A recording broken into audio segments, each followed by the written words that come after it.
देखिएगा chapter start करने जा रहे हैं force and laws of motion. हालांकि चैप्टर को मैंने आपको प्रॉपरली एक्सप्लेन कर रखा है, अब मुझे सिर्फ एनसीईआरटी डिस्कस करना है। एनसीईआरटी डिस्कस करने का मतलब ये हुआ कि जब आप बुक रीड करते होंगे तो कुछ टर्म्स ऐसी हैं जो आपको कुछ प्रॉब्लम क्रिएट करती होंगी, तो मैं अगर आपके साथ ये चीज डिस्कस कर लूंगा तो आपकी प्रॉब्लम काफी हद तक क्या हो जाएगी, आसान हो जाएगी, ठीक है ना। और आपको ये सारे सेंटेंसेस जो है प्रॉपरली क्लियर हो जाएंगे, और जो टर्म्स आपको ऑलरेडी मालूम है वो टर्म्स आपके एनसीईआरटी के टर्म्स से रिलेट हो जाएंगे और सारी चीजें आपको क्लियर हो जाएंगी, ठीक है ना। चलिए स्टार्ट करते हैं, नोटिस कीजिएगा, वैसे दिखाई दे रहा होगा आपको बढ़िया, प्रॉपरली समझिएगा बात को।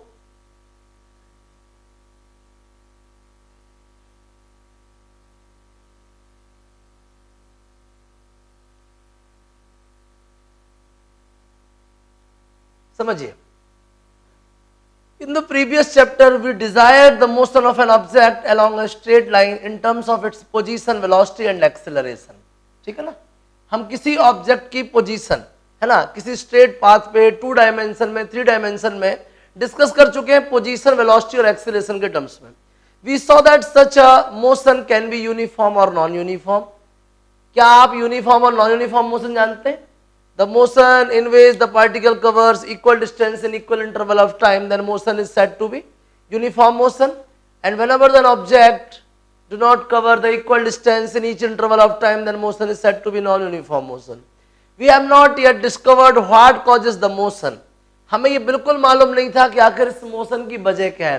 हालांकि मैंने आपको बता दिया था कि force is the cause of motion, ठीक है ना। ये मोशन की जो मेन वजह है वो फोर्स है, जब तक फोर्स प्रेजेंट नहीं होगा मोशन नहीं होगी।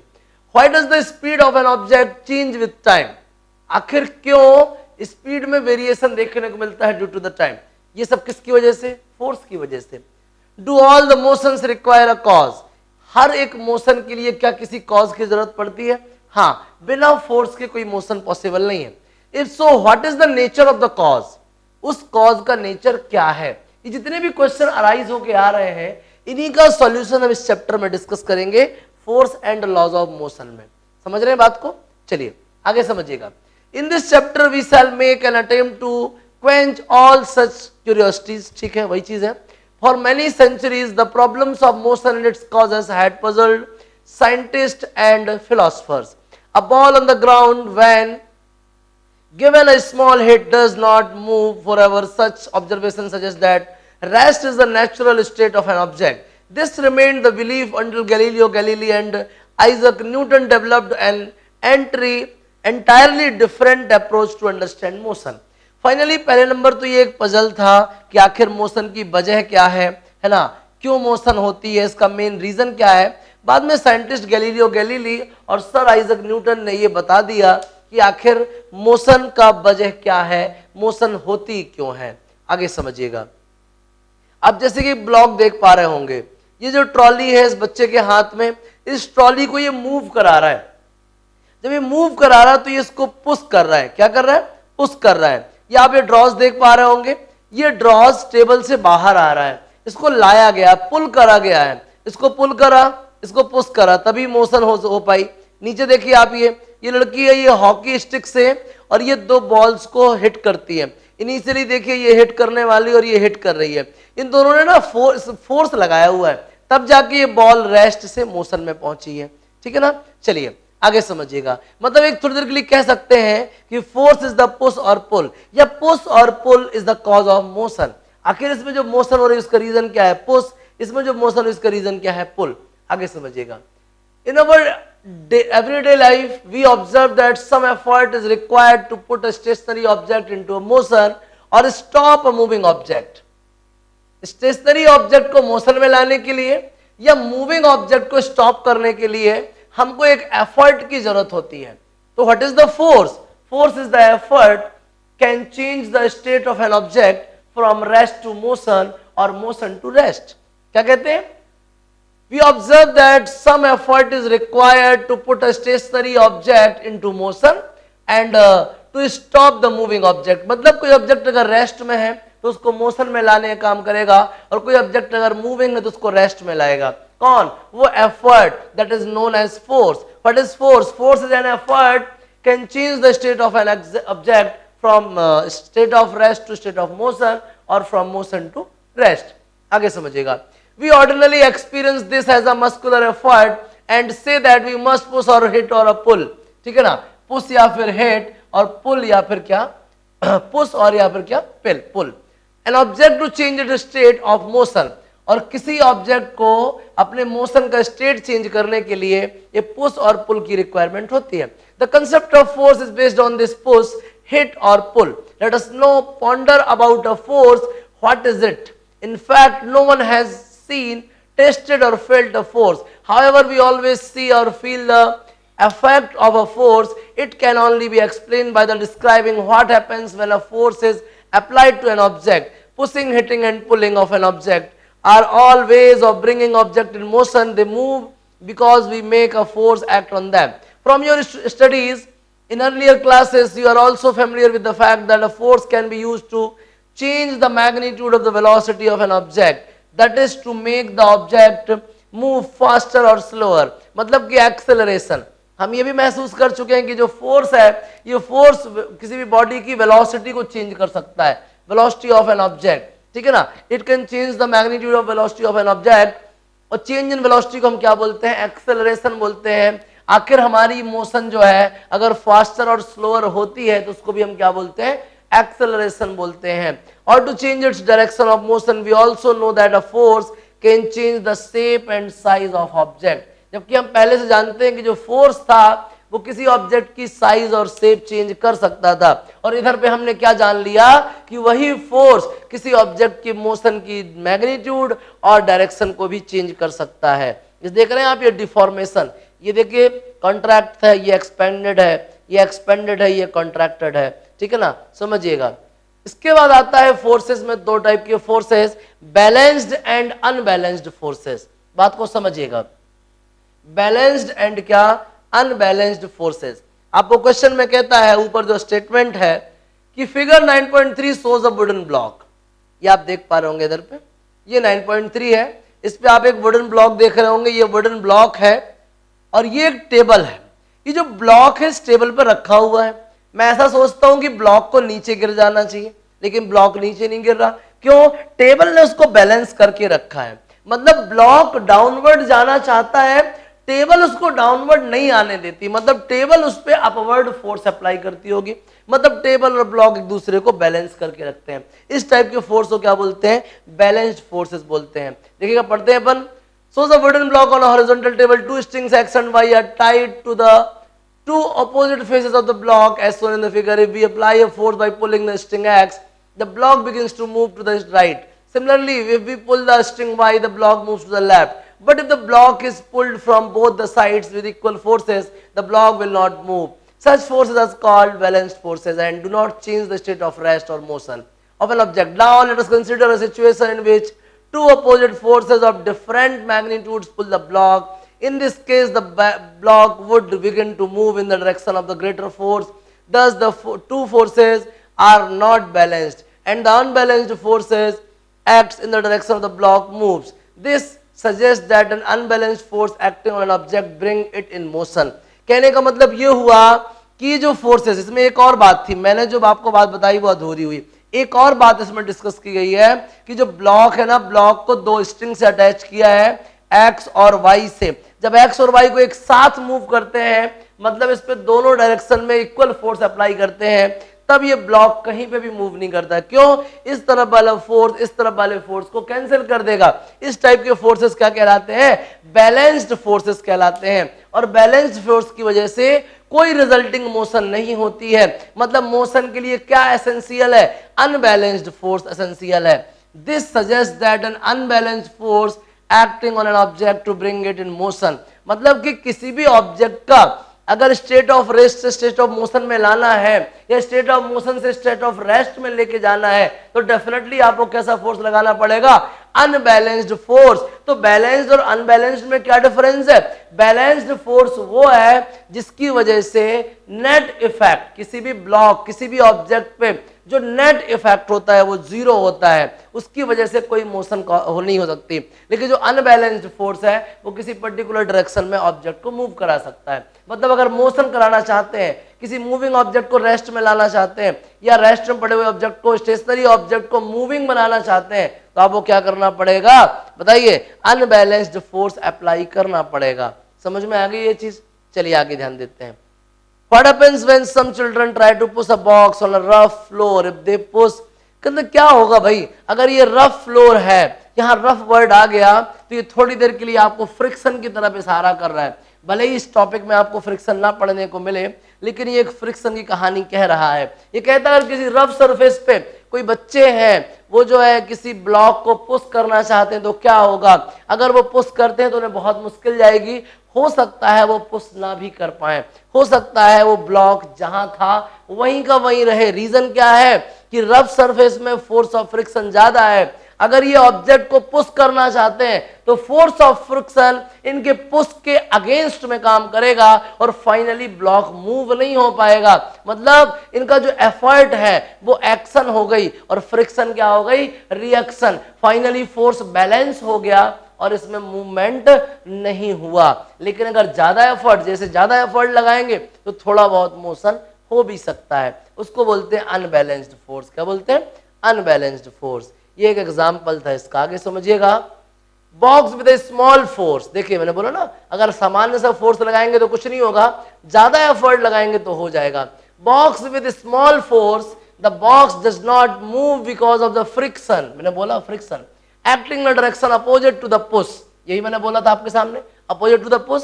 This friction force arises between two surfaces in contact. In this case, between the bottom of the box and floor's rough surface, it balances the pushing force and therefore the box does not move. The children push the box harder. जब वो simple general fix amount का force apply कर रहे थे वो sufficient नहीं था, जिसकी वजह से ब्लॉक में मूवमेंट नहीं हो रहा था। बाद में उन्हीं बॉयज ने वो जो फोर्स का अमाउंट है, चिल्ड्रन ने फोर्स का अमाउंट बढ़ा दिया, फोर्स का अमाउंट बढ़ा दिया, बॉक्स को हार्डर क्या कर रहे हैं, पुश कर रहे हैं। तो हाँ थोड़ा सा, फिर भी क्या हुआ, कोई मूवमेंट नहीं हुआ। इस बार उन्होंने और ज्यादा फोर्स लगाया, और ज्यादा और हार्डर लगाया, तो इस बार थोड़ा सा क्या हो गया, उसमें मूवमेंट हो गया। मतलब कि इस बार जो फ्रिक्शन है वो उसको बैलेंस नहीं कर पाया और वो जो उसका पुश था वो अनबैलेंस्ड निकला, जिसकी वजह से थोड़ी सी मोशन हो गई। आ गया समझ में? चलिए, मतलब कि मोशन के लिए अनबैलेंस फोर्स की ही जरूरत होती है, चाहे आप कुछ भी कर लो। समझ में आ गया? चलिए आगे ध्यान देते हैं। What happens when we ride a bicycle? When we stop pedaling, the bicycle begins to slow down. This is again because of the friction forces acting opposite to the direction of motion. In order to keep the bicycle moving,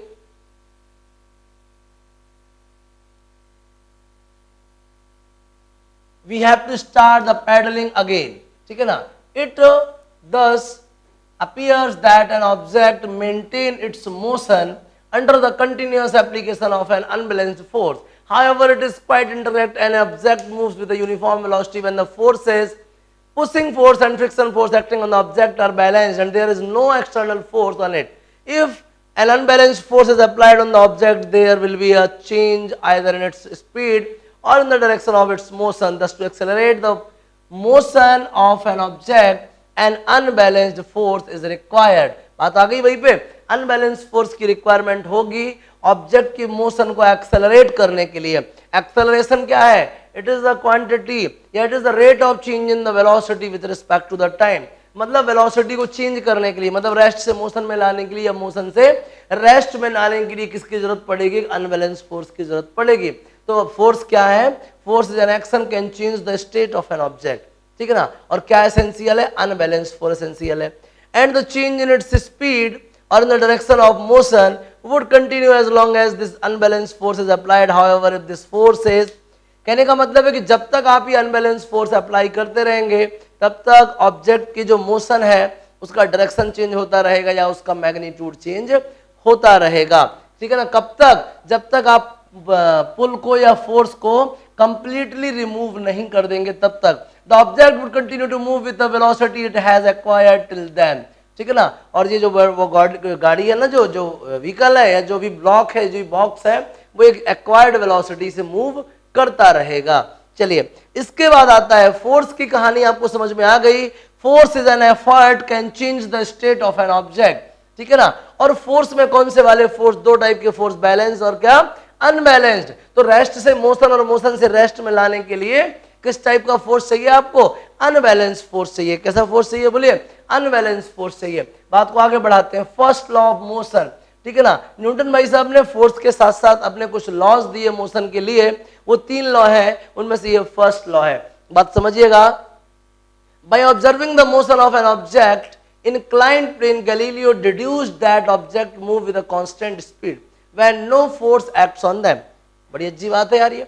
इन्होंने क्या बोला कि किसी भी object को किसी inclined plane पे अगर मूव कराते हैं तो वो एक यूनिफॉर्म वेलोसिटी से आता है बिना किसी फोर्स के। ये बात ध्यान रखने वाली है। He observed that when a marble rolls down an inclined plane, its velocity increases। जब अपन बात करें किसकी, अगर अपन सिर्फ किसी ऑब्जेक्ट की बात करते हैं तो वो कांस्टेंट स्पीड से मूव करता है। अगर मार्बल रोल्स की बात करते हैं तो कंटिन्यूअसली उनकी वेलोसिटी इंक्रीज होती है, ठीक है भाई। In the next chapter you will learn that the marble falls under the unbalanced force of gravity, ठीक है ना। इसकी वेलोसिटी कंटिन्यूअसली क्यों इंक्रीज होती है, क्योंकि जो मार्बल है ये क्यों फॉल होती है, due to the influence of gravity. As it rolls down and attains a definite velocity by the time it reaches the bottom, its velocity decreases when it climbs up, ठीक है ना। मान लीजिए ये है इस वाले से गिरा है और जैसे यहाँ पे गिरे फिर यहाँ चढ़ने लगे, तो यहाँ पे उतरते समय कंटिन्यूअसली वेलोसिटी इंक्रीज होती है और यहाँ पे चढ़ते समय कंटिन्यूअसली वेलोसिटी क्या होगी, डिक्रीज। और एक टाइम के बाद वो जो मार्बल रोल है वो क्या हो जाएगी, रुक जाएगी। आगे समझिएगा। Its velocity decreases when it climbs up as shown in the figure. Shown a marble resting on an ideal frictionless plane inclined on both the sides. Galileo argued that when the marble is released from left, it would roll down the slope and go up on the opposite side to the same height from which it was released. If the inclination of the planes on the both sides are equal, then the marble will climb the same distance that it covered while rolling down. ठीक है। If the angle of inclination of the right side plane were gradually decreased, then the marble would travel further distance till it reaches the original height. If the right side plane were ultimately made horizontal, that is the slope is reduced to 0, the marble would continue to travel forever trying to reach the same height that it was released from. The unbalanced forces on the marble in this case are 0. It thus suggests that an unbalanced force is required to change the motion of the marble, but no net force is needed to sustain the most uniform motion of the marble. In practical situation, it is difficult to achieve a zero unbalanced force. This is because of the presence of the frictional force acting opposite to the direction of the motion. Thus, in practice, the marble stops after traveling some distance. The effect of the friction force may be minimized by using a smooth marble and a smooth plane and providing a lubricant on top of the planes. इस आपको पूरे passage से ये समझ में आया कि अगर कोई बॉल किसी हाइट से गिरती है, जैसे मान लीजिए ये मेरे पास दो प्लेन है और दोनों पे जो इंक्लिनेशन है वो बराबर है। इधर पे भी मान लीजिए 60 डिग्री है और इधर पे भी कितना है, 60 डिग्री है। मान लीजिए ये दोनों की हाइट क्या है, सेम है। अगर इस हाइट से किसी बॉल को छोड़ते हैं तो वो आती है और यहां तक चढ़ जाती है। अब समझिएगा बात को। हमने सुना है नीचे आने पे कंटिन्यूअसली इसकी वेलोसिटी इंक्रीज होती है, ऊपर जाने पे इसकी वेलोसिटी कंटिन्यूअसली डिक्रीज होती है। सोचने बड़ा अजीब लगता है कि जिस हाइट से ये उतर के आई है ठीक उतनी हाइट तक चढ़ जाती है। जब यहां से गिरती है तो ठीक उतनी हाइट तक वापस चढ़ जाती है, फिर गिरती है ठीक उतनी हाइट तक वापस चढ़ जाती है। ये रीजन क्या है? एक बार जब ये बॉल मोशन में आ जाती है, कोई सर्टेन वेलोसिटी क्या कर लेती है, एक्वायर कर लेती है, तो अपने आप को कंटिन्यूअसली उसी वेलोसिटी से मूव कराती रहती है। फिर हम ये सोचते हैं कि एक टाइम के बाद वो स्टॉप हो जाएगी। स्टॉप होने के लिए उसको बैलेंस्ड फोर्स चाहिए, तो जो उसका फोर्स था उसके अगेंस्ट में उसको फोर्स चाहिए। अगेंस्ट में फोर्स चाहिए तो जनरली कौन सा फोर्स मिलेगा उसको? फ्रिक्शन फोर्स मिलेगा। क्या मिलेगा? Friction force. मतलब अगर फ्रिक्शन फोर्स नहीं मिलेगा तो ये जो मार्बल है ये कंटिन्यूअसली चढ़ती उतरती रहेगी, कंटिन्यूअसली चढ़ती उतरती रहेगी, मतलब इसकी मोशन रुकने का नाम ही नहीं लेगी। और इसी कैरेक्टरिस्टिक को हल्का हल्का क्या बोलते हैं, इनर्सिया बोलते हैं। क्या बोलते हैं, इनर्सिया। अपन झूले को एक बार हाथ मार देते हैं जाने के लिए, लौटने के लिए तो नहीं बोलते ना, लौटता कैसे है वो, due to the effect of inertia लौटता है। तो फर्स्ट लॉ की हेल्प से जो साइंटिस्ट गैलीलियो है ना, वो इंडायरेक्टली अपन को इनर्सिया बताने वाले हैं। समझिएगा आगे, ये एक्सपेरिमेंट उनका वही बॉल वाला। Newton further studied Galileo's ideas on the force and motion and presented their three fundamental laws that govern the motion of an object. These three laws are known as Newton's laws of motion. बता चुका हूं मैं आपको, Newton's laws of motion तीन law है। Actual में ये Newton's laws of motion about the force discuss करते हैं। फर्स्ट लॉ क्या बताता है, definition of force. Second law क्या बताता है, expression of force. And third law क्या बताता है, कैरेक्टरिस्टिक ऑफ फोर्स। नोटिस कीजिएगा, लिखा है इसमें the first law of motion is stated that, क्या कहना चाह रहा first law, an object remains in a state of rest और in motion in a straight line unless compelled to change that state by an applied force. कहने का मतलब है कोई भी object remains in state of rest और in motion, कोई भी ऑब्जेक्ट या तो रेस्ट में रहेगा या कंटिन्यूअसली मोशन में रहेगा, कब तक, unless compelled to change that state by an applied force. अगर हम उस स्टेट को चेंज करने के इंटेंशन से जब तक उस पर कोई फोर्स अप्लाई नहीं करेंगे उसका स्टेट चेंज नहीं होगा। अगर वो रेस्ट में है तो रेस्ट में ही रहेगा, मोशन में है तो मोशन में ही रहेगा। जब तक हम उसका स्टेट चेंज करने के लिहाज से, स्टेट चेंज करने के इंटेंशन से उस पर कोई फोर्स अप्लाई नहीं करेंगे तब तक उसमें कोई चेंज आने वाला नहीं है। तो ये आपके लिए फर्स्ट लॉ ऑफ मोशन हो गया। What is the first law of motion, N object remains, आप इसको एनसीईआरटी वाले को भी साफ साफ लिख सकते हो, कोई मना नहीं करेगा आपको। An object remains in a state of rest और of uniform motion in a straight line, कब तक, unless compelled to change that state by an applied force. Clear है, जब तक आप उस पर स्टेट चेंज करने की नियत से कोई फोर्स अप्लाई नहीं करेंगे उसका स्टेट चेंज नहीं होगा। वेरी गुड, आगे समझिएगा। In other words all object resist a change in, ओहो क्या बात है, in other words all objects resist a change in their state of motion. ये नई बात कर दी, कड़वी बात कर दी। हमको ये बता दिया गया था कि हर ऑब्जेक्ट तब तक अपना स्टेट चेंज नहीं करता है जब तक उस पे स्टेट चेंज करने के लिहाज से फोर्स नहीं लगता है। मतलब in the absence of force there is no change in the motion of the body, no acceleration in the क्या, बॉडी, इन अ बॉडी कोई भी एक्सेलरेशन होता ही नहीं जब तक आप फोर्स अप्लाई नहीं करते हैं। ना तो रेस्ट स्टेशनरी ऑब्जेक्ट मूविंग होता है, ना ही मूविंग ऑब्जेक्ट स्टॉप होता है। और अगली लाइन में आपने क्या कह दिया, all object resist the change in their state of motion. मतलब ऑब्जेक्ट की टेंडेंसी होती है कि वो अपने ऊपर कोई चेंज नहीं चाहता। ऑब्जेक्ट की टेंडेंसी है कि उसको क्या है, अपने ऊपर होने वाले चेंजेस को रेसिस्ट करना है। तो नेक्स्ट सेंटेंस में क्या कहते हैं, other words all object resist change in their state of motion. मतलब कहने का कि हर ऑब्जेक्ट की टेंडेंसी होती है कि अपने ऊपर होने वाले चेंजेस का अपोज करता है। मतलब इसने स्पष्ट तौर पे कह दिया कि ये इनर्सिया है। In a qualitative way, the tendency of undisturbed object to stay at rest or to keep moving with the same velocity is called inertia. What is the inertia? First law में कहता है अगर force नहीं होगा तो motion नहीं होगी, motion वाला स्टॉप नहीं होगा और स्टेशनरी मूविंग नहीं होगा। और नेक्स्ट सेंटेंस में क्या कहता है कि हर ऑब्जेक्ट की ये कैरेक्टरिस्टिक होती है, ये टेंडेंसी होती है कि वो अपने ऊपर होने वाले चेंजेस का अपोज करता है। That is inertia. What is inertia? The tendency of undisturbed object to stay at rest or to keep moving with the same velocity is called क्या? Inertia. What is the inertia? The tendency of every body by virtue of which it opposes the change in its state. It opposes the change in its state, that is called क्या? Inertia. And there are three types of inertia. पहला तो inertia of rest, दूसरा inertia of motion और तीसरा क्या? Inertia of direction. समझ में आ रही मेरी बात की नहीं आ रही है? सबसे पहले क्या, inertia of rest, second inertia of motion and third क्या, इनर्शिया ऑफ डायरेक्शन। बात अच्छे समझ में आ रहा है नहीं आ रहा? चलिए आगे समझिएगा। This is why the first law of motion is also known as the law of inertia. ये भी कह दिया इनने कि फर्स्ट लॉ ऑफ मोशन क्या है, लॉ ऑफ इनर्शिया है। Certain experiences that we come across while traveling in motor car can be explained on the basis of the law of inertia. We tend to remain at rest with respect to the seat until the driver applies a braking force. जिस time पे गाड़ी को रोकने के लिए जो driver है वो ब्रेक लगाता है, लेकिन हमारी आदत है कि हम चाहते हैं कि हम मूविंग रहें और हम फॉरवर्ड मूव कर जाते हैं, ठीक है ना।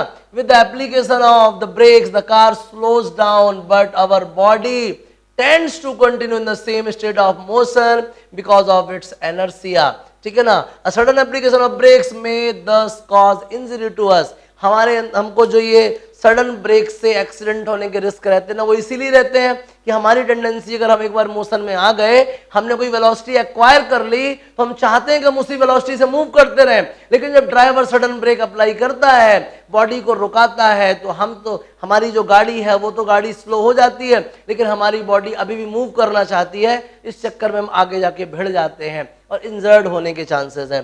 किसकी वजह से भाई? इनर्शिया की वजह से। समझिएगा, आप गाड़ी में संभल के बैठिएगा, है ना, ताकि ड्राइवर अगर सडन ब्रेक लगाए, इसलिए सीट बेल्ट भी यूज करिए। कार में बैठिए अगर, और अगर आपके पास सीट बेल्ट है तो जरूर जरूर यूज कीजिए, बिना सीट बेल्ट के कार में बैठिए मत। गैलीलियो गैलीली, ये आपको जानना जरूरी है, जिस इतने बड़े साइंटिस्ट ने इतनी बड़ी डिस्कवरी दी है उसके बारे में जानना जरूरी है।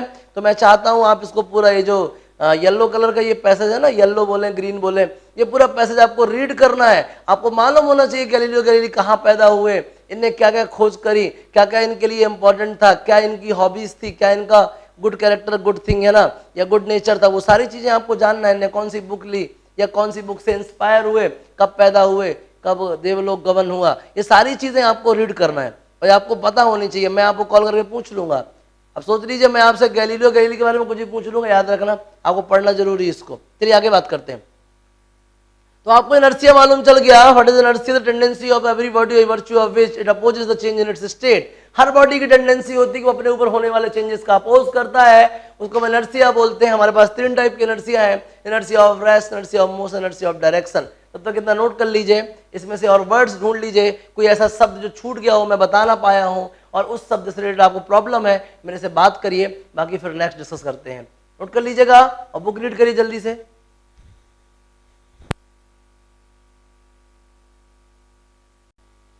अब देखिएगा कुछ एक्टिविटी है, डिस्कस करते हैं। Mega value of similar carrom coins on a table, ठीक है। जैसे कि ये बोलता है कि इसमें आप क्या है, कैरम बोर्ड पे ये एक वो बना लीजिए, पिलर बना लीजिए इसका, गोटियों का, मतलब वो जो कॉइन्स है, कॉइन्स होते हैं ना इसमें कैरम बोर्ड में, इन कॉइन्स का एक कॉलम बना लीजिए और फिर स्ट्राइकर से इस पे हिट करिए। जब आप स्ट्राइकर से हिट करेंगे, आपने प्रैक्टिकली बहुत बार देखा होगा, तो क्या होगा कि नीचे वाली जो गोटी है, नीचे वाली जो कॉइन है वो निकल जाती है और बाकी ये पूरा का पूरा बंडल वहीं का वहीं रह जाता है। अगर आप झटके से स्ट्राइकर से इस पे स्ट्राइक करते हो तो नीचे वाली जो गोटी है वो निकल जाती है, नीचे वाली जो कॉइन है वो निकल जाती है और बाकी पूरा का पूरा पिलर वहीं पे रखा रह जाता है।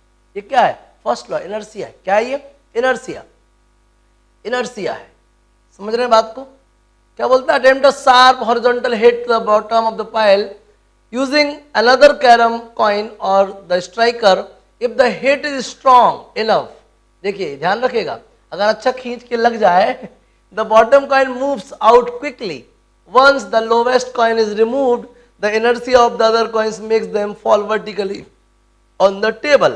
मतलब कि नीचे वाला कॉइन तो निकल जाएगा और बाकी पूरा का पूरा बंडल वहीं का वहीं रह जाएगा, ठीक है ना, समझिएगा।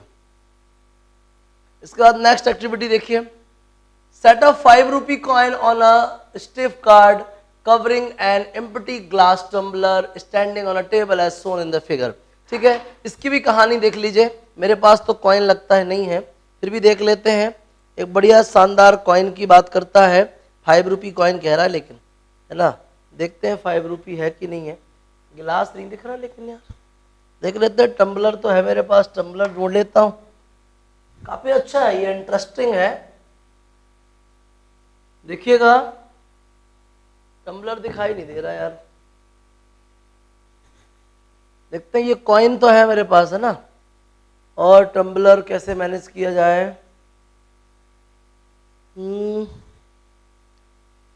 देखिएगा,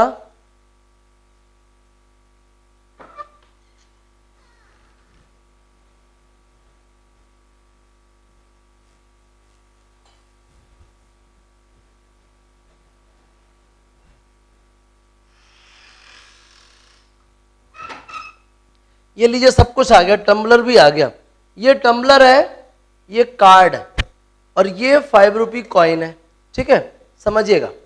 अब इसमें कहता क्या है, अगर मैं जोर से इस कार्ड पे हिट करूं तो ये जो टम्बलर है, ये टम्बलर में ये कॉइन पहुंच जाएगा, देखिएगा, एक मिनट, देखिए मैंने हिट करा ना तो कार्ड बाहर गिर गया, जबकि इसके साथ कॉइन को भी जाना चाहिए ना। देखिए ये कॉइन रखा है, ये कार्ड है, मैंने कार्ड को हिट किया तो कार्ड चला गया और कॉइन इसी में गिर गया। ये भी क्या है, इनर्शिया है। क्या है ये, इनर्शिया। ये एक्टिविटी भी क्लियर हो गई होगी आपको। क्या कहते हैं, give the card a sharp horizontal flick with the finger. If we do it fast, then the card shoots away, allowing the coin to fall vertically into the glass tumbler due to its inertia. ठीक है ना, glass tumbler में coin गिरा, आपने देखा किसकी वजह से, इनर्शिया की वजह से। इनर्शिया तो coin tries to maintain the state of rest even when the card flows off. जो कॉइन था वो इनिशियली रेस्ट पे था, ये भी कार्ड भी रेस्ट पे था, मैंने कार्ड को मोशन दे दी, लेकिन कॉइन अभी भी रेस्ट में था, तो रेस्ट में है, उसने अपना इनर्शिया मेंटेन कर लिया। ठीक है ना, क्लियर हो गया, ये चीज है भाई इनर्शिया। समझ में आ गया। सेकंड एक्टिविटी आगे नोटिस कीजिएगा। Activity number 9.3, place a water filled tumbler on a tray, hold the tray and turn around as fast as you can, the observe that the water spills. ठीक है ना, fine, वही reason है सारी। Observe that groove is provided in a saucer for placing the tea cup, it prevents the cup from toppling over in case of sudden jerks. सारी चीजें inertia पे है। ठीक है ना, अचानक से अगर आप कोई जर्क देते हो, ठीक है ना, तो वो रेस्ट वाली रेस्ट में रह जाती है और मोशन वाली मोशन में रह जाती है। बहुत सारे एग्जांपल है ऐसे। ठीक है ना, क्लियर हो गया इनर्शिया। चलिए आगे समझिएगा। इसके बाद नेक्स्ट टॉपिक है inertia and mass. All the examples and activities given so far illustrate that there is a resistance offered by an object to change its state of motion. ये चीज क्लियर हो चुकी है कि इन सारे एग्जांपल से ये क्लियर हुआ कि हर ऑब्जेक्ट अपने ऊपर अपनी स्टेट में होने वाले चेंजेस का अपोज करता है या रेजिस्टेंस ऑफर करता है। If it is at rest it tends to remain at rest, if it is moving it tends to keep moving. This property of an object is called its inertia. Do all bodies have the same inertia? we know that it is easier to push an empty box than a box full of books. Similarly, समझिएगा बात को, कहने का ये है, क्या सब में सेम एनर्शिया होता है? Do all bodies have the same inertia? नहीं, ऐसा नहीं होता है। उनका एक इंपॉर्टेंट कैरेक्टरिस्टिक है या इंट्रिंसिक प्रॉपर्टी है मास। मास के अकॉर्डिंग क्या होता है, आप एनर्शिया को डिस्ट्रीब्यूट कर सकते हैं। We kick a football, it flies away, but if kick a stone of the same size with equal force, it hardly moves. We may in fact get an injury in our foot while doing so. Similarly, in activity, instead of a 5 rupee coin, if we use a 1 rupee coin, we find that a lesser force is required to perform the activity. A force that is just enough to cause a small car to pick up a large velocity will produce a negligible change in the motion of the train. This is because in comparison of the car, the train has a much lesser tendency to change its state of motion. Accordingly, we say that the train has more inertia than the car. Clearly, heavier or more massive object offer larger inertia. मैंने बोला था ना कि inertia सबका equal नहीं होता। Inertia के लिए मेन इंट्रिंसिक कैरेक्टर यूजफुल है, दैट इज द मास। मास के अकॉर्डिंग ही इनर्शिया होता है। जिस ऑब्जेक्ट का मास जितना ज्यादा, उसका इनर्शिया भी उतना ही ज्यादा। मतलब इनर्शिया को इनडायरेक्टली मास कहने में कोई प्रॉब्लम नहीं है। The mass of an object is a measure of its inertia. मतलब इनर्शिया का मोशन किसके बेसिस पे होता है? मास के बेसिस पे। जो ज्यादा मासिव है उसका इनर्शिया भी ज्यादा होगा, जो लेस मासिव है उसका इनर्शिया भी क्या होगा? कम। चलिए आगे समझते हैं। अब हमारे पास कुछ इन टेक्स्ट प्रॉब्लम्स है, समझिएगा। पहले क्वेश्चन पे फोकस करते हैं। Which of the following has more inertia? A rubber ball and a stone of the same size. जल्दी बताइए किसमें इनर्शिया ज्यादा होगा? अभी जस्ट मैंने बोला है कि inertia, mass is the factor of inertia. जिसका मास ज्यादा उसका इनर्शिया ज्यादा। दुनिया जानती है स्टोन, उसी साइज का स्टोन ज्यादा मास रखता है रबर के कंपैरिजन में। जिसका मास ज्यादा उसका इनर्शिया ज्यादा। तो किसका इनर्शिया ज्यादा? स्टोन का ज्यादा। दूसरा, a bicycle and a train, obviously our train has greater mass, ठीक है ना, then that have more inertia. a 5 rupee coin and 1 rupee coin, similarly यार 5 रुपये का ज्यादा मास होगा और 1 रुपये का कम होगा। क्लियर हो गया? जिसका मास ज्यादा उसका इनर्शिया ज्यादा। Second problem, in the following example try to identify the number of times the velocity of the ball changes. A football player kicks a football, ठीक है, वेलोसिटी चेंज हुई। Of his team who kicks the football towards the goal, और football player kicks a football to another player, पहले उसने velocity increase कराई, दूसरे player के पास गई उसने फिर से इंक्रीज कराई, ठीक है ना, towards the goal keeper of the opposite team collects the football and kicks it towards a player of his own team. तो समझिएगा, फर्स्ट टाइम वेलोसिटी इंक्रीज हुई, सेकेंड टाइम इंक्रीज हुई, थर्ड टाइम डिक्रीज हुई, ठीक है ना, और इस बार फिर उसने किस तरफ हिट कर दी, अपोजिट डायरेक्शन में हिट कर दी, ठीक है ना। Also identify the agent supplying the force in each case, ठीक है ना, पहले बार में भी फोर्स दिया उसने प्लेयर ने, दूसरी बार में दूसरे प्लेयर ने, तीसरी बार में गोलकीपर में, और चौथी बार में तो उसने कलेक्ट कर ली ना उनके प्लेयर ने, ठीक है। Explain why some of the leaves may get detached, simple है यार, जैसे ही मैं क्या करता हूं, किसी पेड़ को सेक करते हैं तो पेड़ इनिशियली रेस्ट में, उसकी लीव्स भी रेस्ट में, और यहां तक कि फ्रूट्स भी रेस्ट में, ये चीज है ना। अचानक से मैंने क्या कर दिया, उसकी ब्रांचेस को क्या कर दिया, अचानक से मैंने उसमें सेक कर दिया, सेक करने से ट्री की जो ब्रांचेस है वो तो मोशन में आ गई, लेकिन लीव्स अभी भी रेस्ट में है, और वो अपने आप को रेस्ट में मेंटेन करने की कोशिश करेंगी, इसकी वजह से वो निकल जाती हैं, डिटैच हो जाती हैं, ठीक है ना, समझ में आ गया। Due to the inertia of rest. Why do you fall in the forward direction when a moving bus brakes to a stop and fall backward when it accelerate from rest. जैसे ही अभी बस रुकी हुई थी, अचानक से चली जाएगी, तो हम कहाँ पे हैं, रेस्ट में थे, तो अपने आप को रेस्ट में मेंटेन करने की कोशिश करेंगे और हम पीछे झुक जाएंगे। और हमारी गाड़ी चल रही थी, हम मोशन में थे, अचानक से उसने ब्रेक लगा दिया, हम अभी भी अपने आप को मोशन में मेंटेन करने की कोशिश करेंगे और हम फॉरवर्ड मूव कर जाएंगे। क्लियर है ना, ये एग्जाम्पल्स हैं, समझ आ गया। अब आता है इसके बाद सेकेंड लॉ ऑफ मोशन, समझिएगा। मैंने कहा था सेकेंड लॉ बताता है character expression of force. Second law, the first law of motion indicates that when an unbalanced external force acts on an object, its velocity changes. That is, the object gets acceleration. We would now like to study how the acceleration of an object depends on the force applied to it and how we measure a force. Let us recount some observations from our everyday life during the game of table tennis. If the ball hits a player, it does not hurt him. On the other hand, when a fast moving cricket ball hits a spectator, it may hurt him. A truck at rest does not require any attention when parked along a roadside. But a moving truck, even at speeds as low as 5 meters per second, may kill a person standing in its path. A small mass such as a bullet may kill a person when fired from a gun. These observations suggest that the impact produced by the object depend on their mass and velocity. Similarly, if an object is to be accelerated, we know that a greater force is required to give a greater velocity. In other words, there appears to exist some quantity of importance that combines the object's mass and its velocity. One such property called momentum. What is momentum? Momentum is the combination of some quantity of importance that combines the object's mass and its velocity. That is called momentum. What is the momentum? Momentum is the combination of mass and velocity. What is the momentum? It is a product of mass and velocity. Introduced by Newton, the momentum small p. इसका symbol क्या होता है? Small p. What is the momentum? It is the product of mass and velocity, represented by the symbol small p, and it is a vector quantity.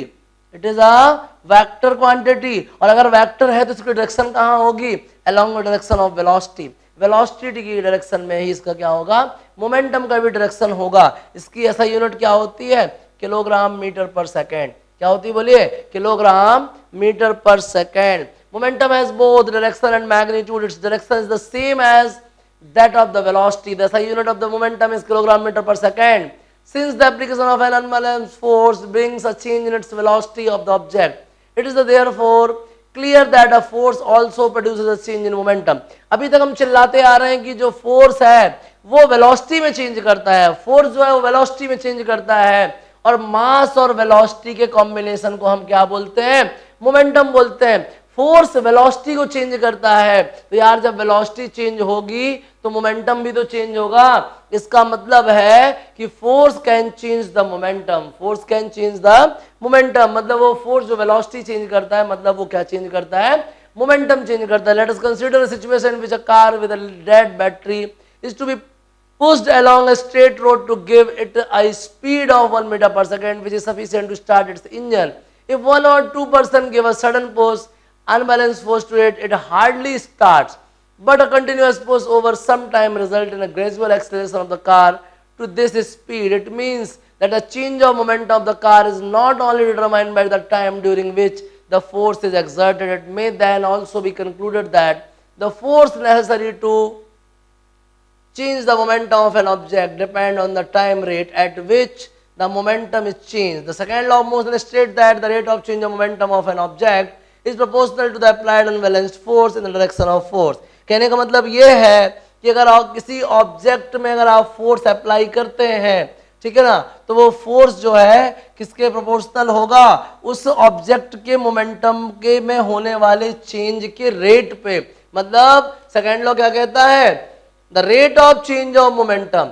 सिर्फ इससे मतलब नहीं है कि मोमेंटम चेंज हुआ है, मोमेंटम किस रेट से चेंज हुआ, मतलब कितने शॉर्ट टाइम में कितना सारा मोमेंटम चेंज हुआ है, या कितने ज्यादा टाइम में कितने अमाउंट का मोमेंटम चेंज हुआ है। तो सेकेंड लॉ क्या कहता है, ये सिर्फ और सिर्फ चेंज ऑफ मोमेंटम पे डिपेंड नहीं करता है, ये चेंज ऑफ मोमेंटम के रेट पे डिपेंड करता है। तो what is the second law, the rate of change of momentum is directly proportional to the applied external force.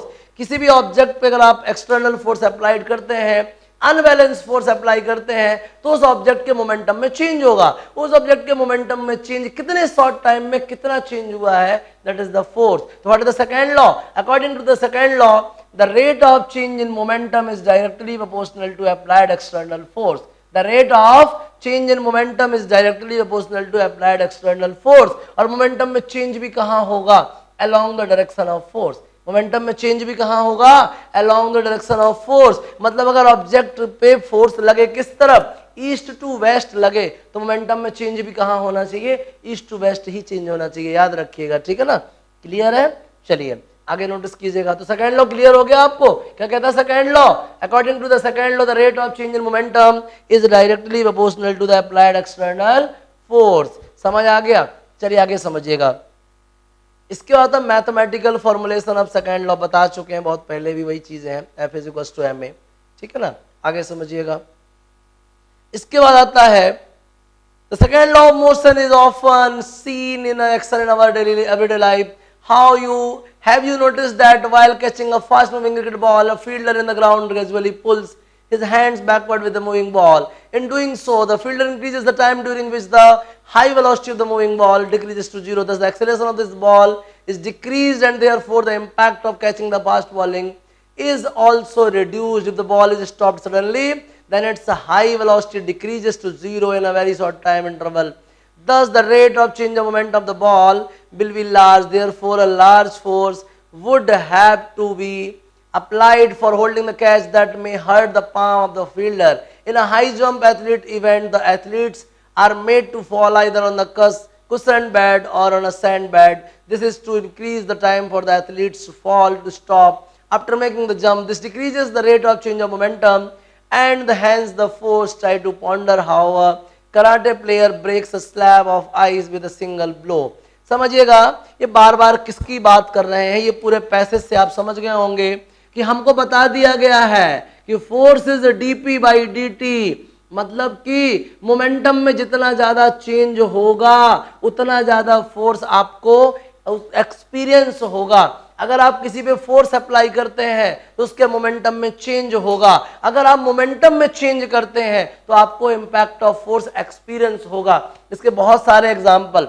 पहला एग्जाम्पल, जो प्लेयर है ना, प्लेयर क्रिकेट का जो प्लेयर है, वो फील्डर जैसे ही बॉल आती है ना, वो उसको यहीं पे नहीं रोकता। इनिशियली बॉल समझ लो 100 की स्पीड पे है, आपने इधर ही रोक लिया, इधर ही रोक लिया, मतलब 100 से डायरेक्ट उसकी स्पीड कितनी कर दी, 0 कर दी, तो स्पीड में चेंज कितना हुआ, 100। स्पीड में चेंज कितना हुआ 100।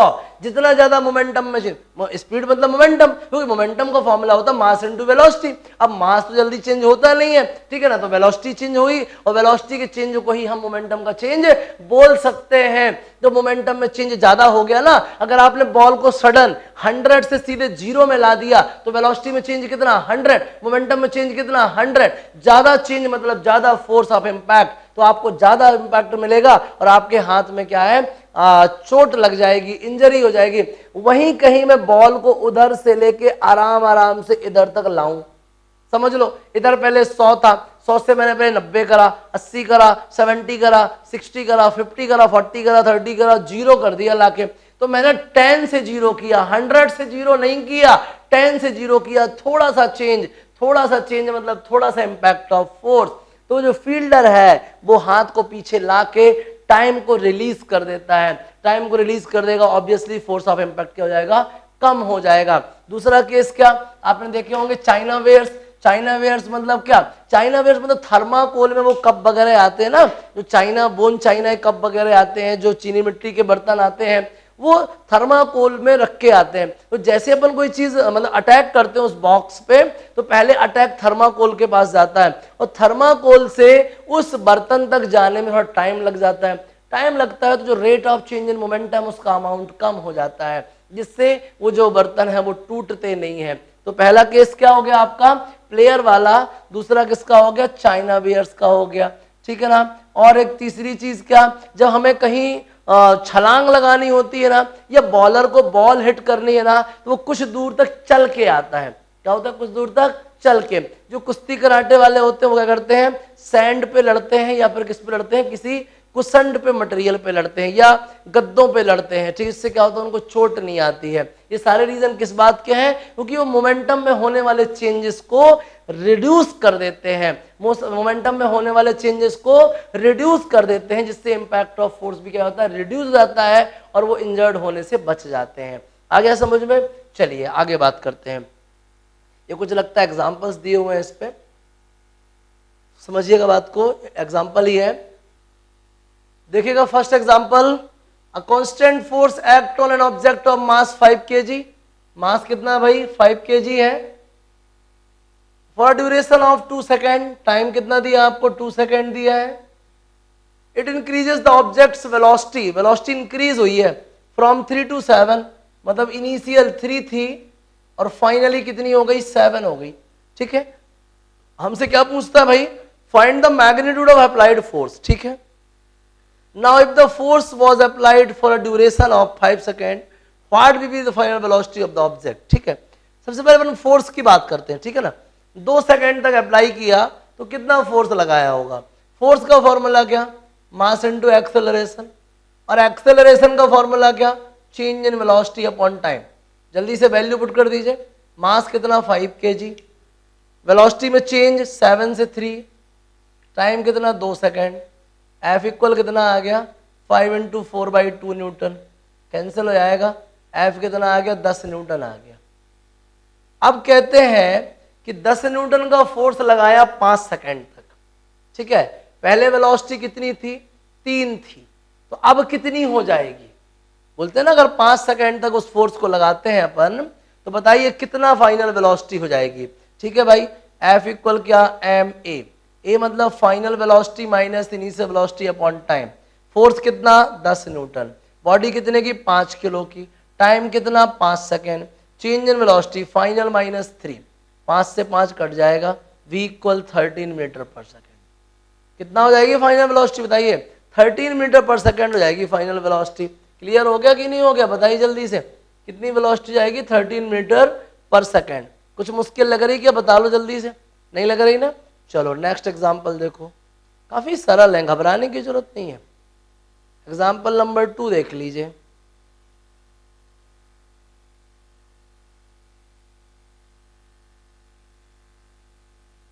चलिए देखिए सेकेंड एग्जांपल क्या कहना चाह रहा है, which would require a greater force accelerating a 2 kg। ये सिंपल है यार, दोनों फोर्स निकाल लीजिएगा। एफ इक्वल क्या होता है, एम ए, एफ इक्वल क्या होता है, एम ए। मास गिवन है, एक्सेलरेशन गिवन है, ठीक है। इसका मास 2 kg, एक्सेलरेशन 5 तो 10 आ जाएगा, इसका मास 4 kg, एक्सेलरेशन 2 तो 8 आ जाएगा। भाई एफ इक्वल एम ए होता ना, ये 8 है वो 10 है, ऑब्वियसली पहला वाला ज्यादा है। क्लियर? चलो अब देखो थर्ड देख लो, अच्छा क्वेश्चन था, परेशान मत होइए। ये थर्ड देखिए, a motor car is moving with a velocity of 108 kilometre per hour. ठीक है भाई, ये मोटर कार हो गई, कुछ मास उसका होगा, कितना है मास? 1000 kg। ठीक है, गिवन था। मूव कर रही है किस वेलोसिटी से? 108 किलोमीटर पर आवर। चेंज कर लो इसको मीटर पर सेकेंड में, कितना आ गया भैया? 30 मीटर पर सेकेंड। इस स्पीड से मूव कर रही है, 4 सेकेंड लगते हैं रुकने में, तो टाइम कितना लिया? 4 सेकेंड। और फाइनली हुआ क्या? स्टॉप हुआ। स्टॉप मतलब final velocity 0। Calculate the force exerted by the breaks on the motor car. उस गाड़ी पे ब्रेक लगाने पे कितना फोर्स लगा? ठीक है ना, वो फोर्स क्या है? एम ए मतलब क्या? Change in velocity upon time. Mass कितना है भाई? 1000 kg है। वेलोसिटी में चेंज क्या हुआ? -30 मीटर पर सेकेंड। टाइम कितना लिया? 4 आएगा 250 -7500 न्यूटन।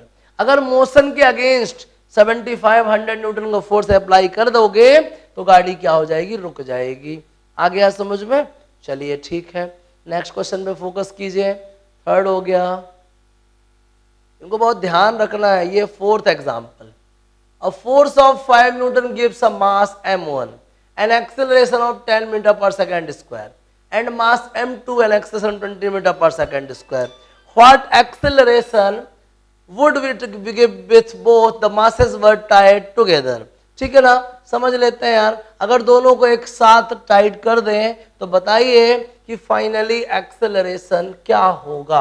ठीक है ना, समझ जाइएगा। इनिशियली क्या कहानी थी भाई? इनिशियली 5 न्यूटन का फोर्स दिया m1 को, कितना एक्सेलरेट हुआ? 10। F is equals to M A, तो m1 a1। ठीक है, फोर्स कितना दिया आपने? 5 न्यूटन। m1 को कितना एक्सेलरेट हुआ? 10 से, तो m1 कितना निकाल लिया आपने? 1/2 किलोग्राम। कितना निकाल लिया? 1/2 किलोग्राम। अब आपने किसको दिया? 5 न्यूटन का m2 को, कितना एक्सेलरेट हुआ ये? 20 मीटर पर सेकेंड स्क्वायर से, तो m2 की वैल्यू कितनी ले ली आपने? 1/4 kg। m1 भी मिल गया, m2 भी मिल गया। What acceleration would it give if both the masses were tied together? ठीक है ना, अब दोनों कंबाइन कर दीजिए। टोटल फोर्स दिया आपने F, टोटल मास कितना हो गया? m1 plus m2। Total acceleration क्या हो गया? AC। AC मतलब कॉमन एक्सेलरेशन। फोर्स 5 ही है, दोनों का मास ऐड करो, 1/2 1/4 कितना होता है? 3/4 kg इंटू AC। तो सॉल्व कर दीजिए, कितना आएगा बताइए? एक्सेलरेशन आएगा 20/3 मीटर पर सेकेंड स्क्वायर। समझ में आ गया? अगर आप पहले ब्लॉक को दे रहे थे तो 10 दे रहा था एक्सेलरेशन, दूसरे को दे रहे थे तो कितना? 20 दे रहा था। और आपने दोनों केसेस में क्या फाइंड कर लिया? मासेस फाइंड कर लिए। पहले का मास ½ kg, दूसरे का कितना? 1/4 kg। ठीक है ना, तो क्या देखा आपने? फाइनली कितना मास हुआ? 3/4 kg। और टोटल कितना एक्सेलरेट होंगे? 5 न्यूटन का फोर्स लगाने पे इतना एक्सेलरेट होंगे। वही कह रहा, एक को धक्का मारा 10 से गया, दूसरे को धक्का मारा 20 से गया, दोनों को इकट्ठा धक्का मारो उतने ही फोर्स से, कितने से जाएंगे? 20/3 से जाएंगे, अप्रॉक्सीमेट 6.6 से जाएंगे। समझ में आ गया? बढ़िया से क्लियर हो गया। ये आपका 5वां एग्जाम्पल भी हो, 4था एग्जाम्पल भी हो गया। 5वां यार खुद कर लीजिएगा। ठीक है ना, तो इस तरीके से आपके जो एग्जाम्पल्स हैं वो क्लियर हो गए हैं। आप खुद से कोशिश कीजिएगा। और अब इसके बाद पढ़ेंगे अपन थर्ड लॉ ऑफ मोशन। ठीक है ना, तब तक सेकेंड लॉ ऑफ मोशन तक श्योर कर लीजिए कि कोई चीज आपकी बच तो नहीं गई है, कोई आपका डाउट तो नहीं है। अगर डाउट है तुरंत मुझे कॉल मैसेज कीजिए और बुक का कोना कोना रीड कर लीजिए। एक भी ऐसा वर्ड छूट तो नहीं गया जो अपन डिस्कस नहीं कर सके हो। ठीक है ना, नोट कर लीजिए प्लीज, और आगे बात करते हैं। नोट कीजिए।